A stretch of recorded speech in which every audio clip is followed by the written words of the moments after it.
It's time for my favorite part of the show, my Auspicious Op-Ed. I composed some original thoughts together.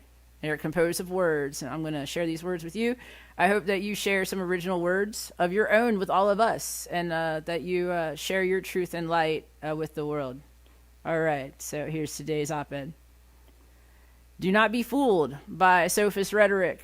If something sounds like a slogan and rolls off the tongue of virtue signalers rampantly, it is probably a good idea to evaluate the statement thoroughly, taking extra care to mindfully reflect on what hides in between the lines.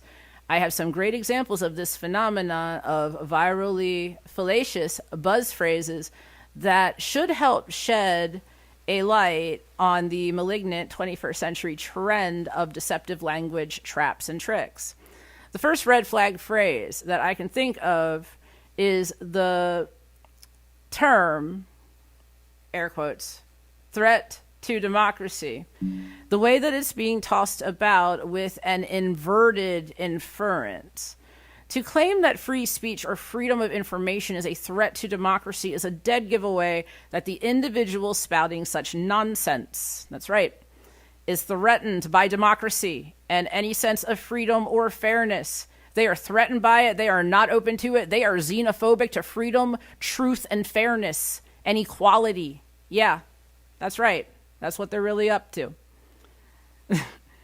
Wow. Yeah, what a tirade. I'm sorry that I went off on a tirade. Anyway, I get really emotional about this stuff. Never forget that the root diseases of the politicized, ignominious tirades sweeping social media on the daily is the same vicious cocktail of narcissism and codependency required for any cult to form. Yeah, that cult starts indoctrinating you early on in public school and daycare and all this other places, right? I think so. I find it kind of funny that the people who have been crying punch a Nazi for the past decade have turned out to be like the saddest, most dysfunctional bunch of neo-Nazis the world has ever seen. So much so that they are entirely unaware of just how much they quite literally mirror the behavioral patterns and beliefs of a National Socialist with a globalist queer twist to it. It is almost painful to watch their cluelessly blind hypocrisy in just about everything they claim to stand for. The next standout phrase I get to hear a lot from those still asleep, aka the normies and sheeple, that is amazingly tone deaf, is the leftist crowd pleaser, decolonize your mind.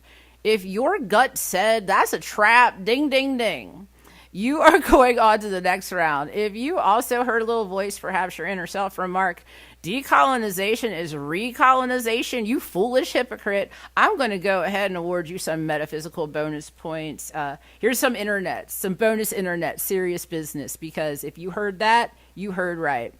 The woke have a desire to recolonize the world in their severely myopic dystopian vision, and it is a bluntly anti-human, maliciously divisive death cult with an extremely severe greed and fetish problem, to say the very least, with a twist of Satanism thrown in for good measure.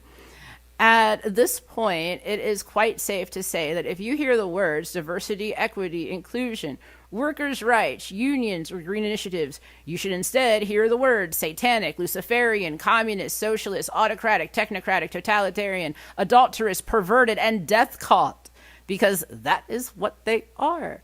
I don't think I have too much more to say on this topic, but can you relate? I know that a decade ago, I stayed a bit too silent and too tolerant on these matters, especially in my social group. I was way, way, way too tolerant. Once I started speaking up, my liberal and atheist friends were very quick to let me know that if you do not enable their agendas and delusional beliefs, that they are anything but tolerant, caring, or understanding. I didn't want to believe that people who I used to consider friends and peers would openly and willingly choose less than benevolent beliefs, but here we are, and let me be the first to tell you that the truth shall set you free.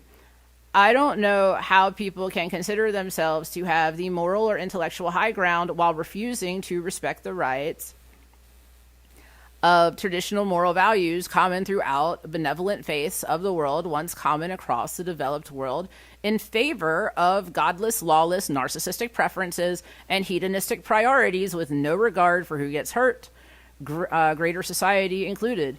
We can be silent no more, and I implore all people of any faith, the interfaith community, and the benevolent agnostics out there especially, to take the time and care to fight this anti-theist, atheist, fetishist, sociopathic death cult that has blossomed before us and is trying to take the globe. Let's also take care to help those recover who wish to reform and change their ways and leave this way of life, but do so very wisely. The dark forces and false light have been having a field day manipulating us through language, politics, and entertainment especially. So stay alert, especially to their weird gang sign Illuminati signaling with their hands and their triangles and their one eyes and all of that. Just keep your eyes open, everyone. That's my bit of advice for this week's show. That's the Auspicious Op-Ed, and that brings us to the end of our show.